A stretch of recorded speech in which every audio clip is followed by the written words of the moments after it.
Donald Trump's former lawyer and fixer, Michael Cohen, has been on the stand for 2 full days. He's faced questioning from prosecutors and defense lawyers. Under questioning from the government, he was asked a lot about the crimes that he says he committed on behalf of Donald Trump. He was calm and composed and acknowledged a series of criminal violations that he says he regrets, but that he did because he was trying to be loyal to the former president.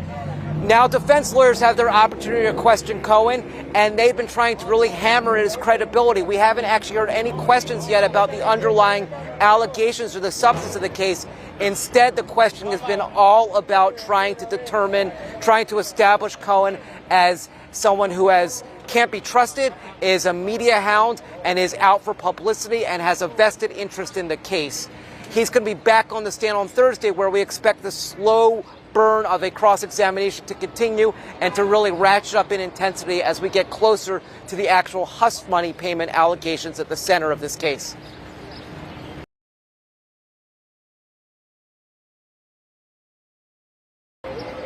Cohen's testimony wasn't necessarily dramatic, but it was really important for the prosecution because he showed intimate familiarity with the ins and outs of the criminal conduct at the core of this case. And he was able to say that each check, each reimbursement was built on a lie, that he had contributed to the filing of false documents on Trump's behalf as a way to protect Trump. He acknowledged that up front, which could take the steam out of some of the defense questioning that we get on Thursday, because he was very upfront about the crimes that he says he committed for Donald Trump.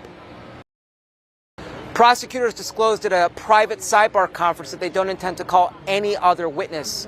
Defense lawyers may call one, and it's not actually clear how much longer they're going to go with Cohen. A defense lawyer for Trump said today that if they resolve Cohen on Thursday, it won't be before the end of the day. So it does look like we're nearing the end of the case, but it's not clear when it's actually going to reach the jury. A New York appeals court has upheld the gag order imposed by the judge in this case that barred Trump from making incendiary out-of-court comments about witnesses, jurors, and other people closely connected to the case. He said the judge had a reasonable basis to believe that the comments that Trump was making did in fact threaten the integrity of the judicial system. Trump has tried to get around that gag order by having surrogates speak on his behalf who aren't bound by the gag order, and we saw many notable faces inside the courthouse today. We were visited at the courthouse by the most dramatic and high-profile proxy that we've seen yet. That's House Speaker Mike Johnson. He came to court. He didn't actually sit in the courtroom, but he came to the courthouse and he attacked the case, attacked the foundation of the case, much like Trump has been doing, and echoed some of the same talking points.